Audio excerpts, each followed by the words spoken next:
Hello， 大家好，我是巨豪。那么现在呢，我是来到了 Port Moody 的 Amo。那么 Amo 这个城市呢，其实很多人可能之前不是很了解。Amo 呢，它算是一个 village， 有自己的这个行政机构，但是呢，它是相对独立的。它呢是在 Port Moody 的旁边。Amo 这个小镇呢，它是依山傍水的，想去购物呢，也是开车只有10到15分左右，你就能到达 Coquitlam Center。那同时呢，小朋友上学也很好，这边的小学、中学、高中都非常的棒。同时呢，在 Amo 生活的人呢，他的收入水平其实是非常高的，他的平均水平呢有18万。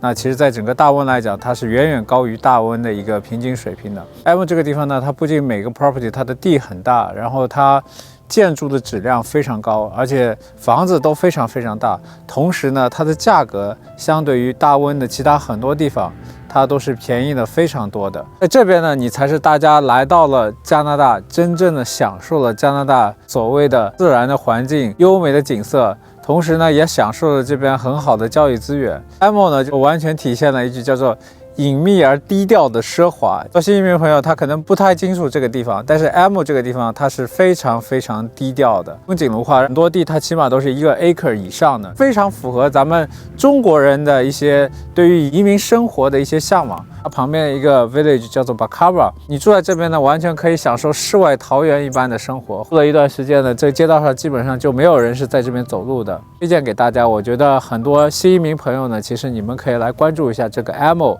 还有 Bacabra 这个社区，可能会给你带来一个很大的一个惊喜。现在呢，我来到了 Bacabra， 它也是有自己的行政机构。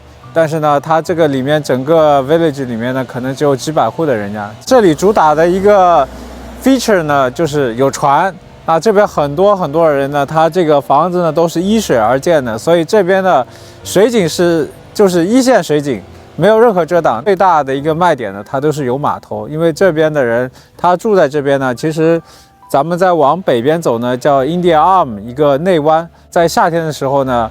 那很多人呢，他就是开着船去到上面，那上面有很多瀑布啊，有一些野餐的地方，都是平时一般人根本进不去的。有很多房子非常有意思，那它只有是有船才能到的。所以像这种 property 呢，它都是类似于有的人买来作为一个度假的一个物业，或者是作为一个 weekend getaway 这样的物业。因为住在 Bacabra 这边的人呢，其实都是非常 wealthy 的人。那个对面呢，其实就是北温了。